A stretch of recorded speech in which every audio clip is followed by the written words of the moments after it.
როგორ უნდა გაანაწილოთ საკუთარი შემოსავლები და ხარჯები ამ კითხვაზე პასუხის გაცემაში თქვენ ეროვნული ბანკი დაგეხმარებათ, რომელიც ეგრეთ წოდებულ დაზოგვის კამპანიას იწყებს და თითოეულ მოქალაქეს ფინანსების განაწილების დაგეგმვას ასწავლის.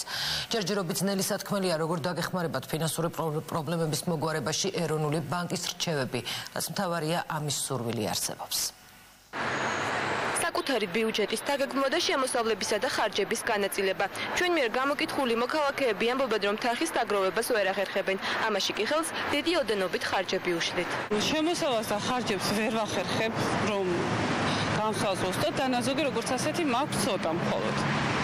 და გასავალი უფრო მეტი მაქვს, ვიდრე შემოსავალი. ამიტომ პრობლემას ვაწყდები ყოველთვის. მეტი ხარჯები განიშნა. ძამლების ფული, კომუნალური, აბა რამდენია? ჯამას მარგვინდა? ძალიან ცუდათაა, მე მგონი ყველაფერი შემოსავლებთან ყველაფერი გაძვირდა. მოგეხსენებათ, რა ვიცი, ვანაწილებთ, ხო ვერ გეტყვით, მეხმარებია მშობლები. ძალიან ცოტა გვაქვს შემოსავალი და ყოფნის.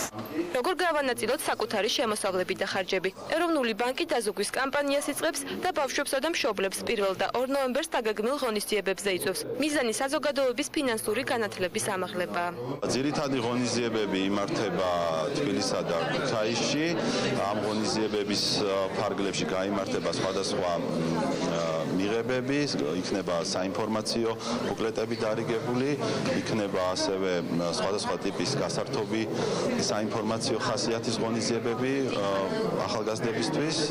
საფინანსო ინსტიტუტების ხელმძღვანელები ირწმუნებიან, რომ სიძუნწესა და პრაგმატულ აზროვნებას შორის საერთო არაფერია. მათი მტკიცებით მოქალაქეებს ფინანსური პრობლემების დიდი ნაწილი იმის გამოუჩნდებათ, რომ შემოსავალს ვერ განკარგავენ. დაზოგვა არის ერთ-ერთი მნიშვნელოვანი ჩვენ ცხოვრებაში. ჩვენ უმეტესად ხარჯით ნაწილში ვიყავით უფრო ძლიერები. დღევანდელ დღეს ჩვენ პირადად ალბათ უკეთესი არის, რომ მეტი დანაზოგი ავაკეთოთ. მოუწოდოთ ჩვენ შვილებს, რომ გავაკეთოთ დანაზოგი, იმისთვის რომ გავაძლიეროთ ჩვენი ეკონომიკა, გავაძლიეროთ ჩვენი ოჯახები და გავაძლიეროთ ჩვენი მომავალი. თვითონ მშობლების მიდგომას და მათი ფილოსოფიაც უნდა შეიცვალოს, რომ ბავშვთან ფულზე ლაპარაკი არ შეიძლება, ეს არასწორია და ის რომ სიძუნწესა და დაგროვებას შორის, პრაგმატულ აზროვნებას შორის სადადედამიწაა განსხვავება, ეს უნდა გავაგებინოთ. ისინი მეტ დროს ატარებენ თავიანთ შვილებთან და ესეთი თემები მათ უნდა მიიტანონ ბავშვებამდე და ისიც დიდი მიღწევა, როდესაც შვილი ურთიერთობას დედასთან იწყებს იმითი, რომ არა მიყიდე, არამედ ფული თუ გაქვს. ესეც უკვე წინ გადადგმული საქართველოში დაზოგვის დაბალ კულტურაზე არასამთავრობო ორგანიზაცია საზოგადოება და ბანკებშიც საუბრობენ. ორგანიზაციის გამგეობის თავმჯდომარე ამბობს, რომ სესხების მაღალი პროცენტის ერთ-ერთი მიზეზი ესეცაა. გიორგი კეპულაძე განმარტავს, რომ მოკლევადიანი ანაბრების გამო ბანკებს უჭირთ გასცენ სესხები უფრო ხანგრძლივი ვადით და დაბალ პროცენტში. ადამიანების სურვილები მათ შესაძლებლობებს ხშირად წინ უსწრებს. ადამიანებს ურჩევნია დღეს კონდეთ რაღაც ნივთი თქვა და სესხი აიღონ ამისთვის, ვიდრე თანხა შეაგროვონ, თქვა 1 წელი აგროვონ თანხა და შემდეგ იძინონ ეს ნივთი.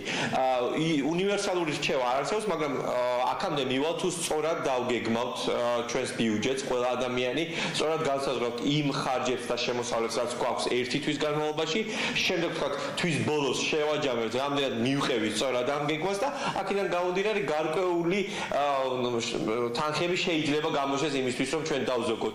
სპეციალისტების განმარტებით, ფინანსური განათლების არასახარბიელო დონის მიუხედავად, დანაზოგების რაოდენობა ყოველწლიურად იზრდება.